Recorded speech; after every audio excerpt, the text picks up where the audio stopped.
You didn't ask for it. You didn't anticipate it. You probably didn't know this video was coming until your wife was just rambling on, and then you had to go somewhere else, and then you clicked on this video 3 seconds ago. But anyways, we are talking about Activision today.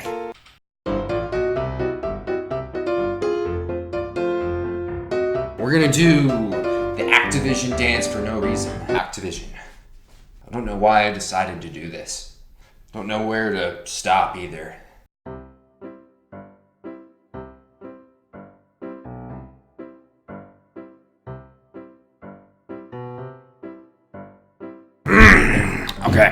Okay. So, using Star Wars terminology, because I know my audience, you guys are all big freaking nerds. Most people in the gaming world, my world, think that Activision is akin to Darth Vader. And if Darth Vader was Activision, then Darth Sidious would be EA, but that's a whole other video today. I think that the Activision is more like a pre-evil Count Dooku, if anything. I don't really know where I'm going with this, however. Point is, Activision, bare minimum, is not as evil as most people think that Activision is. And I know I just used Activision twice for no reason and now a third time. Okay, moving on. Moving forward. Activision is not evil. Let's get into this bitch. What is evil, however, is some of you people have not seen my channel yet. And worse, some of you have seen my channel and haven't subscribed. Well, you specimens that are new to the channel or have been reluctant to subscribe need to become one of my nephews, I guess. I guess I could call you guys nephews because my name is Uncle Swankles. I'm an uncle, so nephews, it's not funny. I'm aware it's not funny. I'll think of something better. And this channel, Uncle Swankles, is equally cool as Yoda. But let's be real here, probably more like Jar Jar.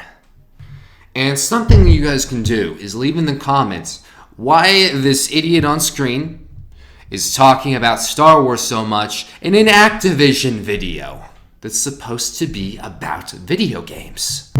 And like the video if you think that this whole concept for this video is directionless ravel. In case it was not clear to the soccer moms in the audience, which is nobody, Activision is actually a company that sells video games and has nothing to do with Star Wars. And this is going to be extremely relevant because the Call of Duty Modern Warfare beta starts on Thursday. As of recording, this is Wednesday, and I'm hoping that I will post this video on Friday, but let's be real, it's probably not going to be out on Friday because I'm lazy, I guess. Okay, you know what? I don't appreciate the sass in the audience. So, Activision has a bad reputation. Not as bad as EA Electronic Arts, but still very bad. And it all comes down to the microtransactions. And here's the thing, this I do not find excusable. Activision, from what I know, is very bad to their employees. Their product testers are not even allowed to go to the Christmas parties that the company throws. And they're crazy overtime. As far as I know, the testers are working in the studio 24 hours a day. They're working 12-hour shifts, go home to sleep, come back, and then they rotate between staff to work 24 hours a day. Plus, Activision announced they announced the record-breaking quarter, and then immediately after that, they laid off 800 employees. I don't find this excusable. What I do, however, find not excusable, but no one to blame, is their microtransactions. It's just a product of the world we live in. So who's to blame for these egregious microtransactions? And in truth, I don't really think there's, at least in Black Ops 4, not as bad as most people say. Don't turn on me right there. We're going to talk about that at the end of the video. But first, we're going to dissect in who is to blame for this whole travesty. Now, public knowledge is really fairly incorrect about whose fault microtransactions are.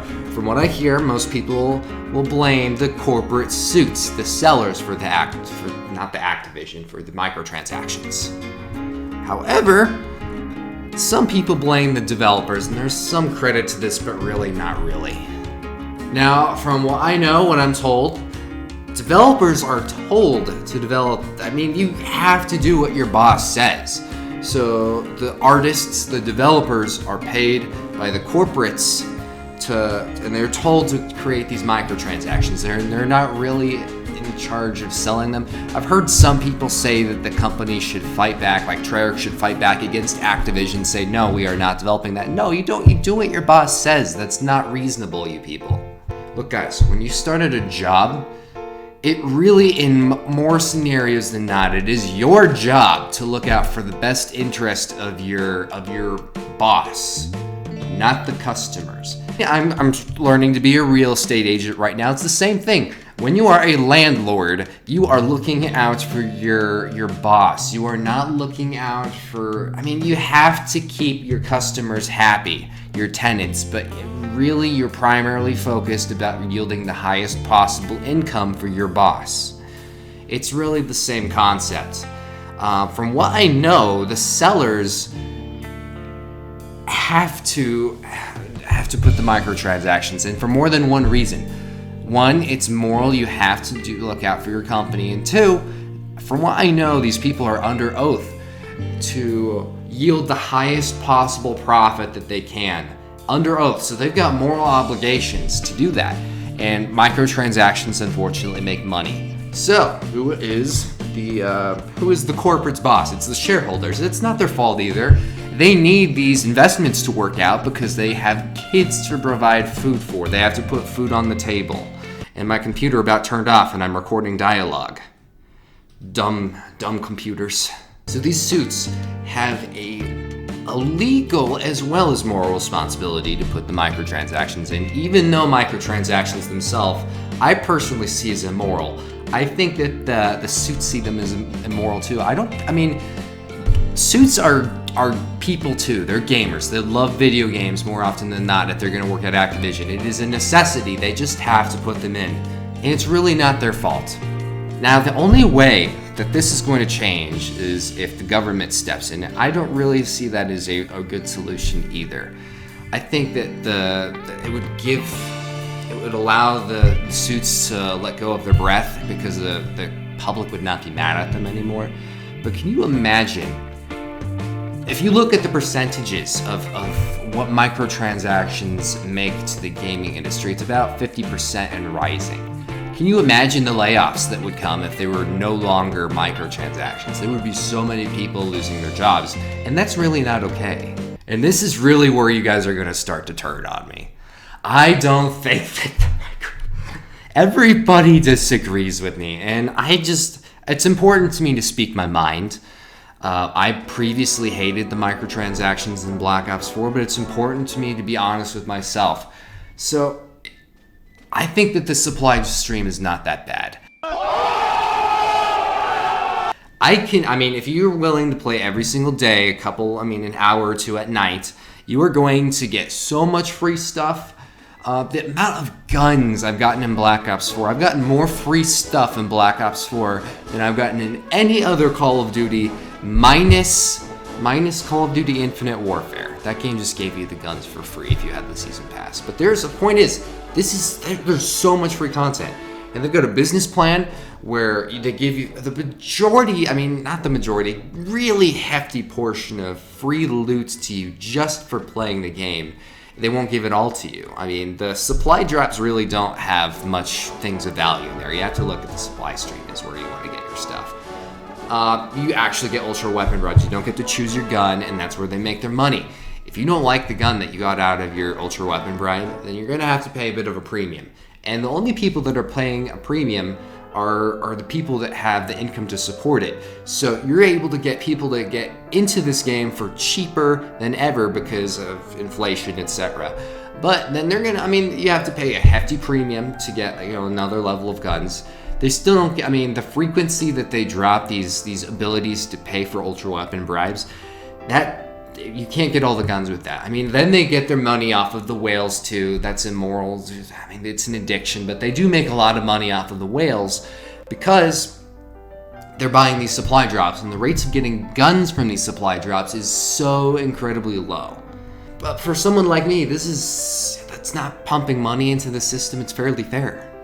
And these microtransactions fund free map updates and blackouts and game modes. Anyways, point is, this isn't really the point. Just on an off-topic note, I really wish I could make the Activision whale money on this channel. Guys, we are so close to 100 subscribers. That means I'll be officially 1/1,000,000th the size of PewDiePie. But please subscribe, please. As you know, I always promise, not always, I promise in some videos that you will get abs and you'll get a girlfriend if you subscribe. Just do it. Now, again, I don't make all Activision gaming videos. I make a variety of content. In fact, last video was the food of Japan, which you guys blew that out of the water. As of looking at my stats, day 2, I have 22 views, which I'm very impressed. 2 new subscribers. Let's keep the whatever I'm trying to think of the word for moving here. Let's get to 100 subscribers. And the way you can help is, just share this on social media. It would really help. Do that. Please do that. Please. Please. Next video is actually... Crap, I have not thought of the next video. Okay, I'm deciding right now. The next video is going to be me doing something a little bit different. I'm going to be making a fall-themed protein shake. A pumpkin spice protein shake that is so good, you're going to want to try and get in the spirit of fall here. I don't know the logistics because I literally decided that 3 seconds ago as I was recording this. Target is going to be able to post it on Friday at 5 o'clock, but I have no idea if that will actually happen. So, subscribe to this channel because I'm very reliable.